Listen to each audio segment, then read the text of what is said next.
You have done well so far.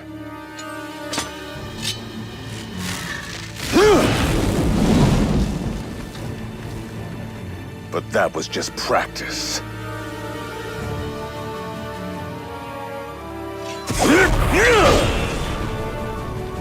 No more games. To the death! Oh boy, welcome ladies and gentlemen, my name is Mangs, and today I bring you yet another Fire Emblem Fates character spotlight. This time around we are taking a look at one of the most hilariously broken characters in the entirety of the franchise. It's time to check out everyone's favorite Lobster King from Hoshidan, Ryoma. I'm glad you invited me here. I really needed a break. Ryoma is the older brother of Hinoka, Takumi, and Sakura, and the firstborn child of King Sumeragi and Queen Ikona of Hoshidan. We don't actually know that much about Ryoma's upbringing, as the backstory of most of the Hoshidan royals aren't very well fleshed out within the game. What we do know is that Ryoma is one of the few Hoshidan siblings old enough to remember Queen Ikona clearly. He was also one of the few nobles that tried his hardest to make the new queen Mikoto feel welcome in Hoshidan after her marriage to Sumeragi, which a lot of nobility did not receive very well.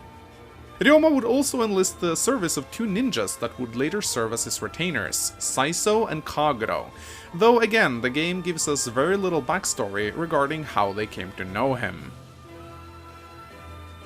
Regarding his upbringing, we can only really speculate, as Ryoma never mentions much of his childhood through support conversations.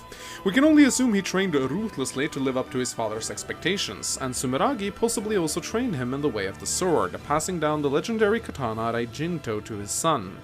Among the Hoshidan royals, Ryoma is the one resembling his father the most, and considering Sumeragi was known as a great warrior, we can only guess that this is where Ryoma got his insane strength from.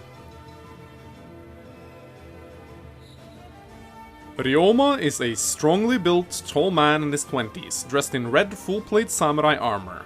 He has brown eyes and long spiky brown hair that goes down to his lower back. He wears a white tunic on the outside of his armor, as well as white pants and high-plated boots, along with a plated spiked helmet.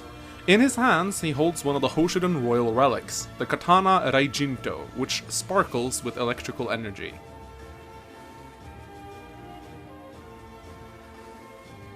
Ryoma's personality is that of a calm but strict leader. Many parallels are drawn between him and the Norian Crown Prince Sander, but unlike Sander, who had to overcome a lot of hardships, Ryoma just seems to master everything he sets his mind to. In fact, some members of the Fire Emblem community refers to him as perfection incarnate, as he doesn't really seem to have any notable character flaws at all. In fact, if Ryoma has any downsides, it's probably the fact that he is way too harsh on those close to him, in particular his own son Shiro, whom he holds to near impossible standards due to him one day inheriting his kingdom. Ryoma also shows that he has difficulties relaxing or taking time to himself, as he spends most of his time rigorously training himself for the next battle.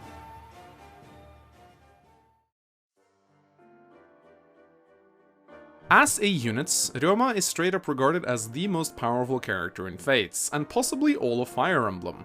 Even compared to the other royals, he is in a complete league of his own, with base stats and growth rates high enough to last him throughout the entire game. Ryoma's main strength, however, comes from his own personal weapon, the Raijinto, which is a sword capable of attacking at range, something most swordmasters can't do very well. In addition to its ranged attack, it has roughly the same stats as a silver katana, with 11 might, 80% hit, 5% crits, and 10% avoid, and it also passively grants Ryoma plus 4 strength as long as he carries it around in his inventory, and this applies even if he changes to a class incapable of wielding swords. Ryoma's personal skill, Bushido, grants him 10% crits, 2 damage, and minus 2 damage taken whenever he supports with a unit of a lower level. For calculating the level of promoted units, simply add 20 to their level total. Since Ryoma will most likely be one of your highest level units upon his join time, this skill will nearly always be active for him, and it pretty much just makes him even more broken than he already is. Bushido works great in synergy with Takumi's personal skill competitive, as their personal skills will complement each other, making them a devastating tag team. Ryoma comes with Duelist's Blow, which grants him 30% extra void whenever he initiates an attack. This skill pretty much ensures that no enemy will be able to hit him on player phase. However, it can also be extremely dangerous, as this skill can deceptively lure you into a false sense of security by checking an enemy's accuracy on player phase and forgetting that Duelist's Blow is active. Just keep in mind that on enemy phase, the enemies will essentially have 30% extra hits, so don't get overconfident just because you see their hit rates being stupidly low on player phase. Ryouma also comes with Vantage, which allows him to always attack first whenever he's below half health. Vantage can be an absolute lifesaver, as it can allow Ryouma to decimate his opposition before they can even touch him. It isn't something you should rely upon, as he won't always be able to kill his attacker in a single hit, but it is definitely nice to have. After only obtaining a single level worth of experience, Ryouma will pick up Astra, which gives him a skill percentage chance to attack 5 times in a row at half strength. This is just as broken as it sounds, and in most cases it is complete overkill. However, in addition to mercilessly slaughtering anyone unfortunate enough to get caught in his path when this skill activates, Astra has an even more broken component built into it, in the fact that it will automatically fill up Ryouma's shield gauge if he is paired up in a defensive stance, making him almost impossible to kill. At level 15, to add insult to injury, Ryouma picks up Swordfare, because if you thought he wasn't broken enough already, here, have an extra 5 damage on top of everything else. It should be noted that if you can somehow make Ryouma obtain the Lancebreaker skill, he pretty much becomes untouchable, as lance-wielding enemies is pretty much his only bane. With this skill, Ryouma can easily solo the entire endgame of Birthright and Revelations all by himself. In terms of reclassing, there usually is only one rule regarding Ryouma. Simply don't. Swordmaster is the perfect class for him. Sure, you can play around with it if you want, but there really isn't any other class better suited for him. If you do plan on reclassing, you should at the very least pick a class capable of wielding swords, as the Rajinto is a big part of Ryouma's overall strength. While this Super Saiyan Samurai may seem absolutely unstoppable, Ryouma do actually have a glaring weakness. Now, while even accurate enemies will struggle to land hits on him due to his high avoidance, Ryouma's defense isn't fantastic, and his 36 hit points can go down very fast. He may seem like an absolute unstoppable powerhouse, and for the most part he totally is, but he relies heavily on his high avoidance to survive the day, and that may not always work out in your favor. Particularly in the endgame, there are some really powerful generals with silver lances that can absolutely destroy him, so don't get too overconfident just because he usually slaughters his opposition with little trouble. Keep in mind that while the Raijinto is easily the best offensive sword in the game, it does debuff Ryouma's defenses due to being a katana, so it might sometimes be beneficial to switch to a more defensive blade if you are worried about him surviving the next enemy phase. Once Ryouma obtains an S-rank support with any female units, he will become the father of Shiro, a spear fighter.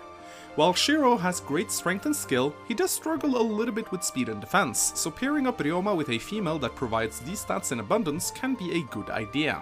Shiro can also inherit the Astra skill from his father, which turns him into an absolute meat grinder of a unit. He can also be reclassed to a Swordmaster, but keep in mind that he will not be able to wield the Raijinto as it is locked to Ryouma in the main story.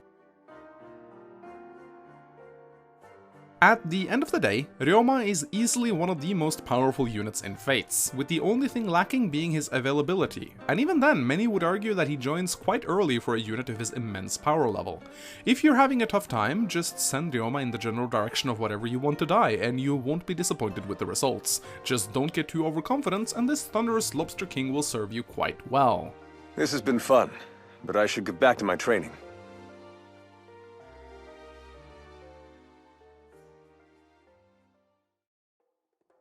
Thank you for watching this character spotlight. If you enjoyed it, please give it a like and a comment, it really helps out the channel a lot. If there is a certain character you'd like to see me cover in a future spotlight, let me hear about it in the comments section below, but be sure to visit my playlist by clicking the link on the screen, as I may have covered your favorite character already.